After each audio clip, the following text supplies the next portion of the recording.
The palace clock had barely struck the hour when an official communique sent shockwaves across the nation. In just 7 chilling minutes, what had long been whispered behind palace doors burst into the open as a public tragedy centered on Prince Louis. The impact was devastating, leaving a royal mother brought to her knees. Catherine's tears were not the only thing flowing. Questions, panic, and a frantic search for answers followed close behind. What could possibly be so severe that it would shake the very foundations of the House of Windsor? This was not an announcement delivered with ceremony or reassurance, but one that landed like a cold hand on the nation's throat, short, controlled, and painfully precise. Every word felt like a warning rather than an explanation, as the palace machinery moved swiftly to contain the moment, striving for calm and tightly managed messaging. The public reaction was anything but composed. The phrase "tragic news" alone carried immense weight, a term the monarchy reserves for moments too grave to soften or conceal. Newsrooms instantly shifted into crisis mode, reporters scrambling for long-dormant contacts, correspondents speaking in hushed urgency, and one question dominating every conversation: not whether something had happened, but how serious it was, and how long the truth had been known. The statement did not emerge in isolation.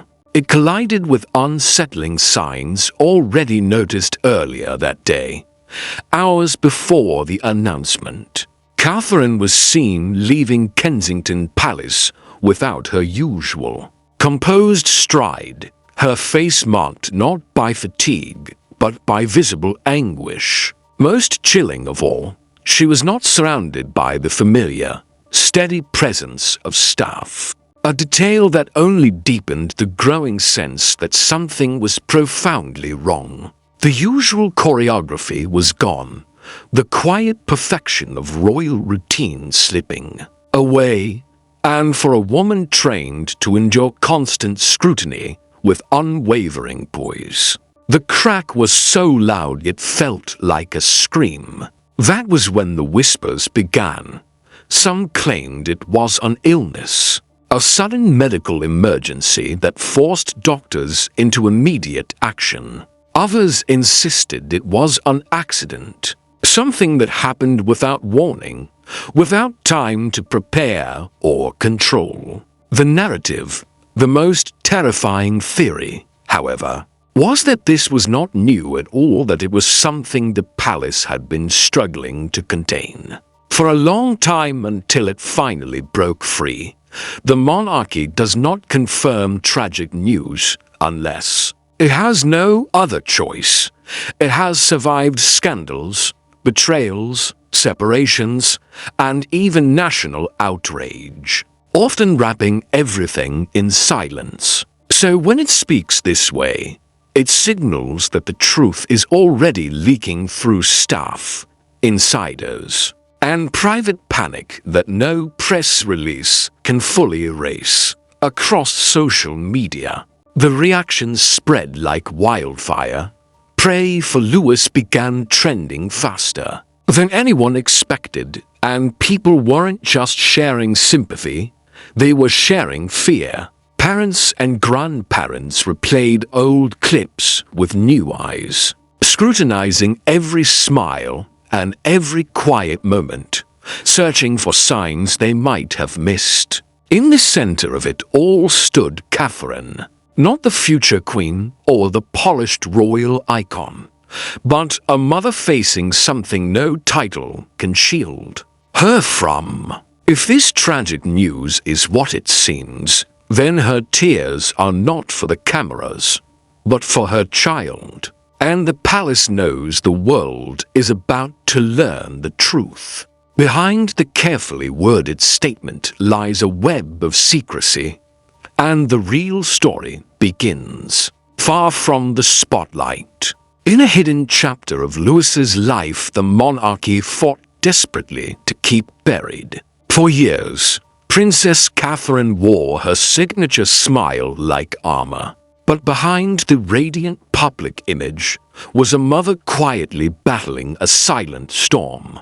Few knew of the quiet hospital visits, and even fewer understood the fear behind Catherine's protective gaze toward Louis.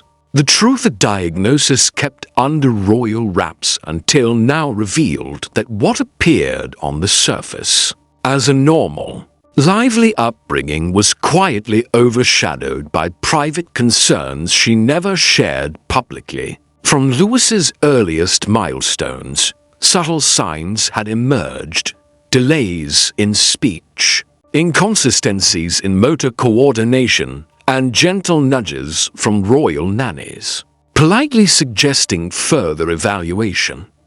But Catherine, ever instinctive and attuned, saw what others dismissed behind the palace walls. She initiated the first of many consultations, quiet, anonymous visits to specialized clinics, international experts flown in under aliases, neurological assessments, and developmental screenings. It wasn't just precaution, it was desperation cloaked in calm.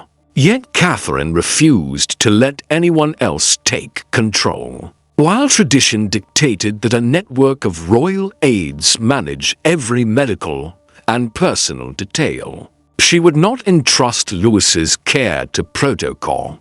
Not this time, not her youngest. She insisted on being present for every step, every test, every tear.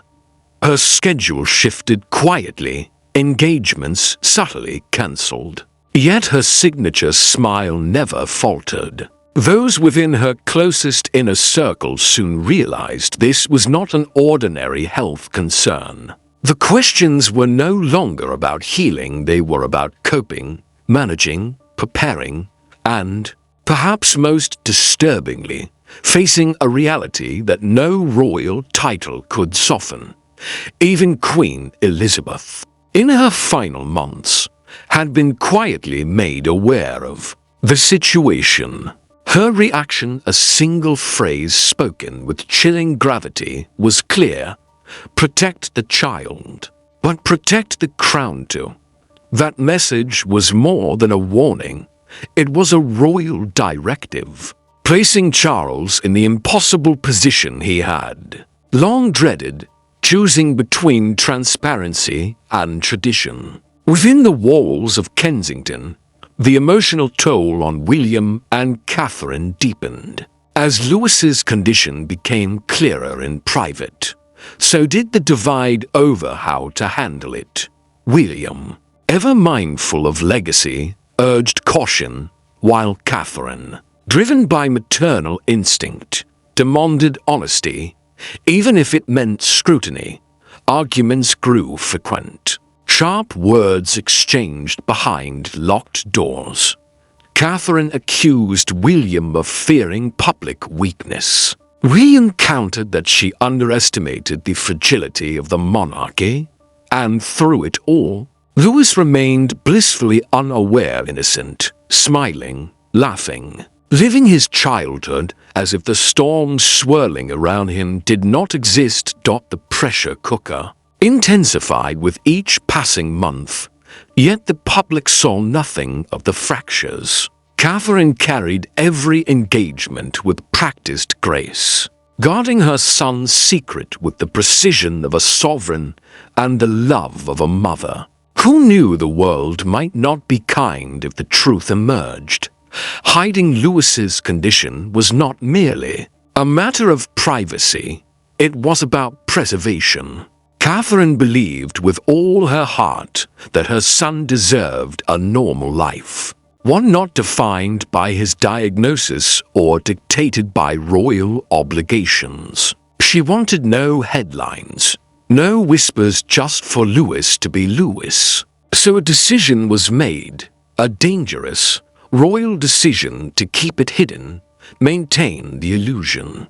and preserve normalcy. But no secret remains buried forever. One tragic incident shattered the silence, cracking the royal facade in full public view. It happened at a private estate, far from cameras, but the consequences reverberated across the monarchy like a war drum. A sudden collapse, a medical airlift, and a family thrown into chaos the moment they had feared had arrived. The royal family had retreated to their countryside haven hoping for serenity. No staff beyond essentials, no engagements scheduled. It was meant to be quiet, peaceful, ordinary. But in a single terrifying moment, everything changed. Louis, playing nearby, suddenly froze, stumbled, and fell. Panic erupted instantly. Catherine was first to reach him, her scream reportedly echoing across the fields. Emergency protocols activated immediately. Royal protection officers, trained for political threats, found themselves helpless as they radioed for a medical helicopter. This was no security breach, it was far worse. The collapse of a child they had been charged to protect at all costs. William, visibly shaken, carried Louis himself to the awaiting emergency crew. As paramedics rushed to take over, already briefed on the potential risks, the emergency medical team moved quickly, though their concern was evident, and their silence during liftoff spoke louder than any siren. George and Charlotte, initially unaware of the gravity of the situation, were swiftly escorted from the estate by a secondary team, their faces pale and their questions met with practiced but hollow reassurances. They could sense that something was very wrong. Meanwhile, Catherine broke down completely in the open for the first time in decades. A future queen lost all composure. Witnesses reported she dropped to her knees, sobbing uncontrollably, whispering Louis's name as the air ambulance disappeared into the sky. Though the public remained oblivious, the Crown's internal command system went into high alert. Every hospital staff member in contact with Prince Louis was immediately bound under a Monarch Red Order, an ultra-rare protocol reserved only for events critical to national security or royal succession. The issuance alone sent shockwaves through palace infrastructure. Monarch Red is not activated for minor injuries or even serious illnesses. It signals an event capable of reshaping public perception of the monarchy overnight, demanding absolute control over information, access, and optics. Internal reports filtered upward with alarming terms like unresponsive, neurological, and unknown cause appearing in encrypted summaries sent to royal handlers. Senior advisors convened emergency meetings, and whispers that had surrounded Louis for years transformed into urgent alarms, loud, unavoidable, and utterly real. The monarchy was no longer in control. It was in the midst of a crisis it could not contain. No protocol, no crafted narrative could mask the reality. The Crown's youngest face had become a focal point of national concern and global scrutiny. Faced with this unprecedented situation, King Charles was forced to confront long-ignored truths. Summoning an emergency council after midnight, he reportedly spoke in a tone cold and resolute. This was no longer merely a family matter, but a national security risk. Mid-sentence, while addressing a formal delegation abroad, an aide whispered urgent news into his ear. and Charles's expression reportedly shifted from composed to thunderous in seconds. The speech was abruptly cut short, formalities abandoned, and within 90 minutes, the king was back on UK soil. His jet had been rerouted under a discreet royal code, reserved only for wartime or personal emergencies involving heirs to the throne. As Charles landed, Kensington was already in chaos, the epicenter of a storm no one could ignore.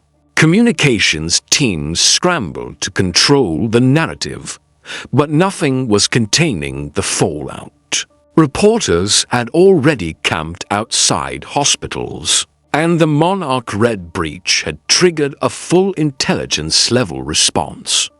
Inside the palace, the family was beginning to fracture. The first indication that this council would be unlike any before came in the form of silence. Camilla had not been summoned. No explanation, no courtesy note, no inclusion. Charles had made it clear this crisis was a sovereign's concern, not a spouse's. Those closest to him understood what that meant. This was no longer merely personal, it was constitutional. William arrived an hour after his father, tense, angry, and frustrated. He reportedly argued against any premature disclosure, warning that going public could irreparably harm Louis's future and further destabilize the public's already fragile trust in the monarchy. But Charles was no longer listening to caution. For too long he had deferred, waited, and protected, but with Louis's collapse and growing international speculation, the cost of silence had become too high. Advisors began filing into the council chamber. The Lord Chamberlain, the private secretary, medical representatives, and, most notably, the Crown's constitutional advisors, figures not seen at the table since the Queen's passing. What followed was a storm of disagreement. Legal scholars debated the line of succession should Louis be deemed medically unfit. Others raised ethical concerns about disclosing a minor's health to the public. Some argued for immediate transparency, while others warned of irreversible consequences. The room reportedly fractured along generational lines, with senior courtiers backing tradition and younger aides pleading for compassion. Then came the bombshell, a sealed, confidential document presented by the palace's medical ethics advisor. It contained Louis's full prognosis, comprehensive, unfiltered, and brutally candid. The diagnosis, the expected cognitive trajectory, the likelihood of progressive symptoms, all laid bare, culminating in a single phrase, typed in bold beneath it: incompatible with constitutional obligations after age 12, unless condition improves. The weight of that sentence fell over the room like a lead curtain. Charles reportedly remained silent for over a minute after reading it, absorbing the gravity of what it meant for his son, the monarchy, and the future of the crown. Then, in a voice stripped of ceremony, Charles muttered, "We are out of time." The monarchy was no longer merely facing a health crisis. It was confronting the fragility of its succession plan, the optics of hiding a child's struggle, and the very real threat of public outrage should the truth emerge too late.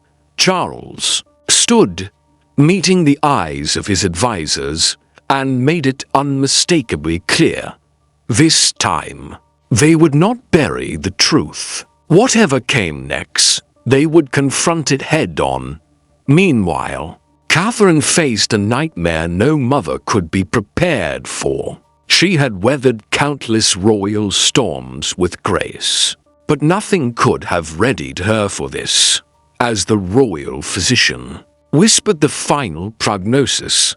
Catherine reportedly gasped, staggered back, and whispered, "No, not Louis." For the first time, her royal mask shattered completely. The shadow she had long denied had become a blunt, irreversible reality, a degenerative condition with a long and uncertain road ahead. This diagnosis would not only affect Louis's health, it would shape his identity, his future, and the role the monarchy had quietly assumed he would play. The phrase that shattered her was neither clinical nor scientific.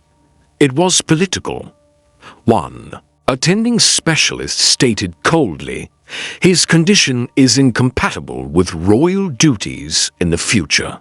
Incompatible, not challenging, not unsuitable, carried the weight of exile in royal language.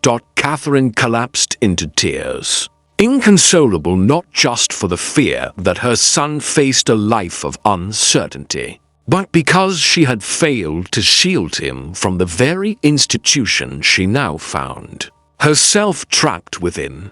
The palace, with all its resources and centuries of tradition, had no tolerance for imperfection. In that moment, she grasped the full price of silence.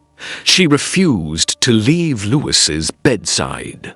Doctors urged rest, staff offered support, but she declined it all. Hours passed as she held his hand, eyes swollen from crying, whispering to him, not as a royal figure, but as a desperate mother trying to hold together a world collapsing in real time. There were no press briefings, no photos, no public appearances. Yet something fundamental had shifted. The iron grip Catherine maintained over her public role had loosened, replaced by raw, unfiltered maternal devotion.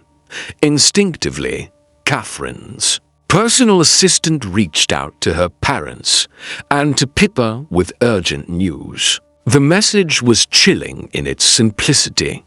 "I need you all here." It was no longer about appearances or protocol. Catherine needed family, not for duty, but for survival. For the first time, she could not carry this alone, and the palace, sensing the unraveling, acted swiftly. All upcoming engagements were cancelled. Officially, it was framed as postponements due to private matters, but insiders knew the truth. The crown was watching one of its brightest stars flicker under pressure it could no longer contain. Palace aides, once rigid with schedules and scripts, softened their tone, quietly directing efforts to distract the media and shield her as best they could. Yet the damage had already begun to spread. Catherine's breakdown was more than emotional. It was symbolic. It shattered the illusion that the royal family could remain untouched by real human pain. Her tears were not for show. They were the culmination of years of quiet suffering, exploding in a moment no mother, royal or not, should ever endure. Meanwhile, William made a move that stunned the nation and divided royal supporters worldwide. Contrary to palace expectations, he did not remain silent. In a bold ultimatum, the heir to the throne declared his loyalty not to the crown, but to his son, igniting a constitutional firestorm that rattled even the most loyal courtiers. Less than 48 hours after Catherine's breakdown, William convened a closed-door meeting with senior aides and issued an unthinkable command: stand down. Royal PR teams, already mobilizing with carefully crafted narratives, were ordered to halt all press strategies immediately. No more containment, no diversion, no manipulation of public optics. Either the truth about Lewis would be handled with openness, or William would remove himself and his family from all royal duties indefinitely. The room fell silent. This was no suggestion. It was a direct challenge to the very system he was born into. The confrontation with Charles followed, and it was anything but quiet. Sources confirm father and son clashed in one of the most explosive private meetings. Since the days of Diana, Charles, ever the protector of the monarchy's stability, pleaded for patience, for calculation, for delay. But William refused to compromise. He was no longer the obedient heir. He was a father fighting for his son's dignity. And for the first time in modern royal history, the crown's future was being rewritten not by tradition, but by love and principle. Fury erupted further when Camilla entered the fray, in what multiple insiders described as a disastrous exchange. She reportedly accused William of destabilizing the family during a time of crisis. William didn't hold back. Witnesses say the argument escalated until he stormed out, his final words echoing down the corridor. "You're not the one losing a child's future." But the most shocking twist came hours later, when William reached beyond the palace walls. He made a call that would raise eyebrows from Buckingham to California. Meghan Markle, the very woman whose relationship with the monarchy had become a media battlefield. William's tone was reportedly calm, deliberate, and measured not to mend bridges, but to share solidarity. "Now I understand why you walked away," he told her. That statement, though private, rippled through royal channels. Behind every headline was a simple truth. William was no longer focused on maintaining the illusion of control. His family, his wife, his children came first. No crown, no institution, no centuries-old legacy would supersede their well-being. His subsequent public declarations stunned the world. "My son comes first, crown or not." The effect was immediate. Royal factions split. Some praised his courage. Others decried it as betrayal. Senior advisors began contingency planning for the unthinkable. If the Prince of Wales chose to step away from the line of succession entirely. Yet William did not waver. He stood firm, understanding that once the truth was out, the public would judge his resolve, not the silence that preceded it. As the House of Windsor teetered on the edge of institutional meltdown, a leak detonated, like a bombshell, online for just 12 minutes. A royal medical file allegedly authentic revealed more than anyone was prepared to face. Dates, diagnostics, coded annotations, and a word no royal had expected to see inherited. Uploaded anonymously to a whistleblower forum at 3:47 a.m. It spread almost instantly across encrypted platforms, screenshots circulating on Twitter, Telegram, and ultimately reaching mainstream newsrooms. Legal teams acted quickly to remove the post, but the damage was done. At the heart of the leak was a single, unredacted page, clinical, precise, devastating. It confirmed what the palace had desperately tried to contain. Prince Louis was battling a rare hereditary neurological disorder, progressive and permanent, affecting motor function, cognitive clarity, and, critically, his ability to perform sustained public duties. The document noted coldly that he was non-compatible with constitutional obligations. Beyond adolescence, even more alarming were the implications.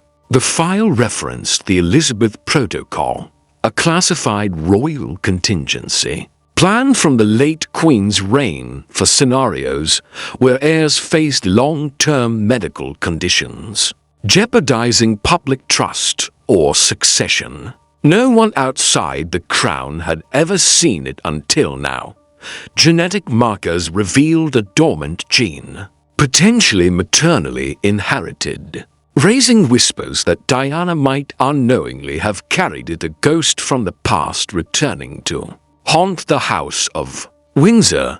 Attached were Catherine's own handwritten notes from one of Louis's hospital stays. Raw and deeply personal, one line captured global attention. Let him live freely. Don't cage him for a title he never asked for. It was a mother's plea to protect her son, not just from disease, but from the machinery of the crown. Legal teams scrambled. Tech platforms were pressured. But it was too late. The screenshots were immortal. News anchors dissected every line. Medical experts weighed in, and public sentiment erupted in both rage and empathy. Some blamed the palace for hiding the truth. Others blamed the press for exposing it. No one could unsee it. Inside Buckingham and Kensington, the reality was grim. The truth was out, the illusion shattered, and the monarchy, cornered and exposed, faced a reckoning far beyond personal grief. At precisely 6:53 a.m., the palace issued a somber 7-line statement, acknowledging Prince Louis's medical reality and confirming he would step away from future public duties indefinitely. Stripped of ceremony, the message carried quiet finality.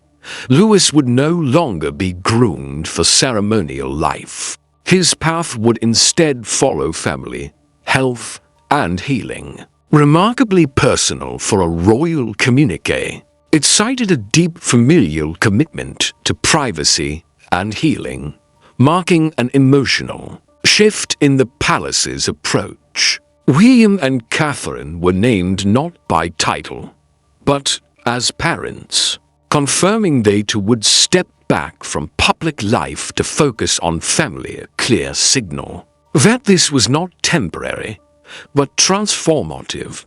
Public reaction was immediate and intense. Some expressed heartbreak and support, grateful for transparency. Others criticized years of silence, questioning why the truth had required a leak to surface. Amid the noise, one voice cut through. Prince Harry. A simple social media post, 11 words long, with no photo, no crest. This is why I walked away. Now, do you understand? Cryptic, searing, deliberate. He did not name names or point fingers, but the message was unmistakable.